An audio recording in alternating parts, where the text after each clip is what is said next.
Hi, I'm Jeff Thompson. I'm running for the United States House of Representatives, the Congressional District 9, Phoenix, Arizona. I want to talk to you today a little bit about the plight of the American businessman and how regulation hurts. I was a businessman. For 25 years I was in the financial world, and I worked closely with other business people. What a lot of people don't realize about a small businessman is the amount of risk they have. When they go into business, they have to look at risk versus reward. When they start a business, typically, they start it with their own capital. That means their own savings. Maybe they worked for another company. Maybe they saved money in a 401k or a pension plan. Maybe they had equity in their house. But they took money and assets that they'd accumulated, and they had to put that up to start the business. If they got a loan from the bank, they had to put assets up as collateral for the loan. And typically a bank will make someone like that put up 150 to 200% of their assets for the amount of money loaned, because the banks are conservative. They want to make sure they get their money back if the business were to fail. So the business owner starts his business, he has a good idea, and he jumps in with his own money at risk. Most business people do not make any money their first or second year in the business. They usually have a lot of capital, and hopefully that gets them through the first couple years. After that, hopefully they have enough revenue coming in to make money. As you know, not all businesses succeed. In fact, the majority of them do fail. So there is a lot of risk involved. That's why a good business plan is important. But as a businessman proceeds down the road in his business, there are some difficult times. And I've talked to so many business people that are successful, and they always go back and say, oh, I remember in my second and third year in the business, I couldn't make payroll. It's a common subject among businessmen. When they can't make payroll, you know what happens? They have to go down to the bank again, and they have to borrow money. And when they go borrow money at the bank, they have to pledge assets. Maybe it's their house. Maybe they have to get a second on their house, take the equity out of their house, just to make payroll. And none of the employees go with them.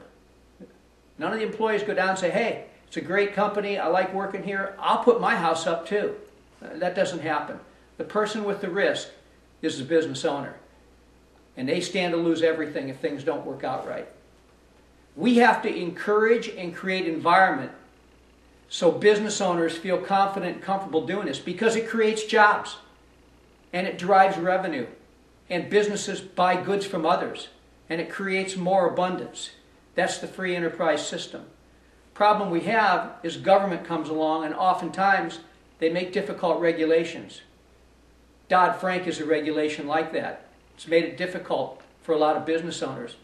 It's making it difficult for realtors in certain areas. It's making it difficult for the smaller banks and the community banks to do business. We've got to make sure that if our government decides regulations are necessary, that they are pertinent and not too binding. Because if we force these business owners out, and if we make that risk-reward ratio not attractive, they're not going to do it. I know so many people right now that are successful business people that have backed out. They completely are out of the business world, and they say it's too tough of a market, there's too much regulation, there's too much risk, I'm not going to do it. We lose jobs when that happens. The government just doesn't seem to understand that. President Obama has never been in business for himself. He doesn't know what that's like. When we get a president in the White House that has no experience, this is the type of things that happen. And it's so critical to our economy that we take people with strong business backgrounds, people that have been in the financial world like me, and not these politicians that we keep sending to Washington, D.C. When you make your choice this year for your candidate, I hope you're going to make your choice based on who's really qualified to go back to Washington, D.C. and make tough decisions. Who's had a success pattern in the past at making tough decisions and being successful at it? Too many of these politicians, they're out there, they do a great job of raising money, they get their signs up, they send you all kinds of direct mail, you get the phone calls as the election gets closer, but you have to dig down and look and see what has been their experience. Have they had success? Because the business people in this country are one of the prime building blocks of success in creating jobs and creating wealth for many, many, many Americans.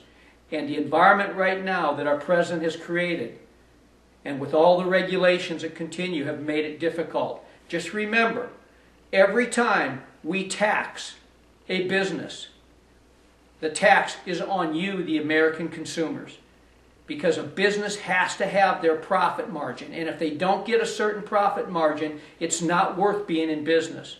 So when the tax creates more of a burden on them, they in turn have to increase the pricing.